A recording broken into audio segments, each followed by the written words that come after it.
अस्सलामु अलैकुम वरहमतुल्लाहि वबरकातुहू। रब इश्रह ली सदरी व यस्सिर ली अमरी वहलुल उक़्दतम मिन लिसानी यफ़क़हू क़ौली।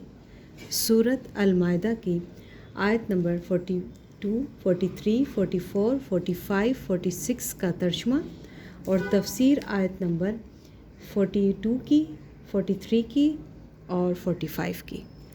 औज़ु बिल्लाहि मिनश शैतानिर रजीम, बिस्मिल्लाहिर रहमानिर रहीम। तर्जुमा: ये कान लगा लगा कर झूठी बातें सुनने वाले जी भर भर कर हराम खाने वाले हैं।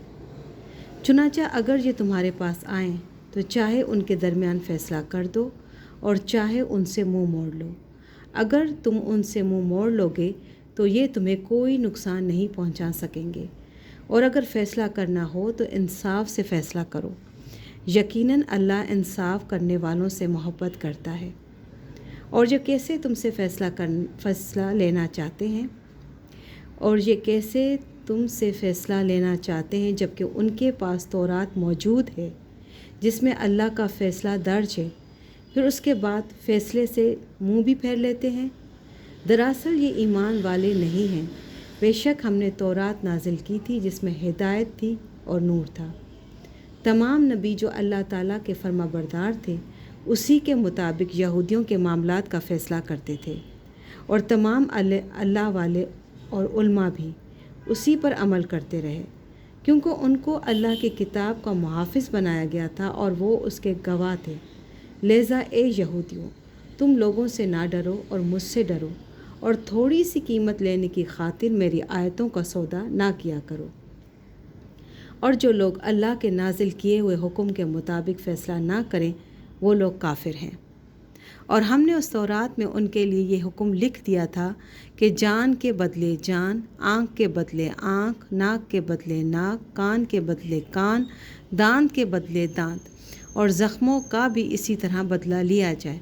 हाँ, जो शख्स इस बदले को माफ़ कर दे तो ये उसके लिए गुनाहों का कफ़ारा हो जाएगा। और जो लोग अल्लाह के नाजिल किए हुए हुक्म के मुताबिक फ़ैसला ना करें वो लोग ज़ालिम हैं। और हमने उन पैगम्बरों के बाद ईसा इब्ने मरियम को अपने से पहली किताब यानी तौरात की तस्दीक करने वाला बनाकर भेजा, और हमने उनको इंजील अता की जिसमें हिदायत थी और नूर था, और जो अपने से पहले किताब यानी तौरात की तस्दीक करने वाली और मुत्तकियों के लिए सरापा हिदायत व नसीहत बनकर आई थी। तफसीर: यहाँ हराम से मुराद वो रिश्वत है जिसकी खातिर यहूदी पेशवा तौरात के अहकाम में तब्दीलियाँ कर देते थे।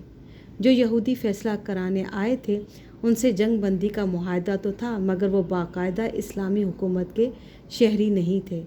इसलिए आपको ये इख्तियार दिया गया कि चाहे तो उनका फ़ैसला कर दें और चाहे तो इनकार फरमा दें, वरना जो गैर मुस्लिम इस्लामी हुकूमत के बाकायदा शहरी बन जाएं, मुल्क के आम कवानीन में उनका फ़ैसला भी इस्लामी शरीयत के मुताबिक ही करना ज़रूरी है, जैसा कि आगे आ रहा है। अलबत्ता उनके ख़ास मजहबी कवानीन जो निकाह, तलाक़ और वरासत वग़ैरह से मुतालिक हैं, उनमें उन्हीं के मज़हब के मुताबिक फ़ैसला उन्हीं के जजों के ज़रिए करवाया जाता है। इसका मतलब ये भी हो सकता है कि वह तौरात के अहकाम से मुँह मोड़ लेते हैं, और ये भी कि हज़ूर अक़दस सल्लल्लाहु अलैहि वसल्लम अल्लाहुम्मा सल्ली अला मुहम्मद से फ़ैसले की ख़ुद दरख्वास्त करने के बावजूद जब आप फ़ैसला सुनाते हैं तो उससे मुँह मोड़ लेते हैं।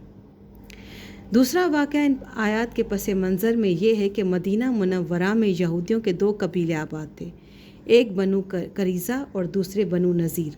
बनु नज़ीर के लोग मालदार थे और बनु करीज़ा के लोग माली एतबार से उनके मुकाबले में कमज़ोर थे।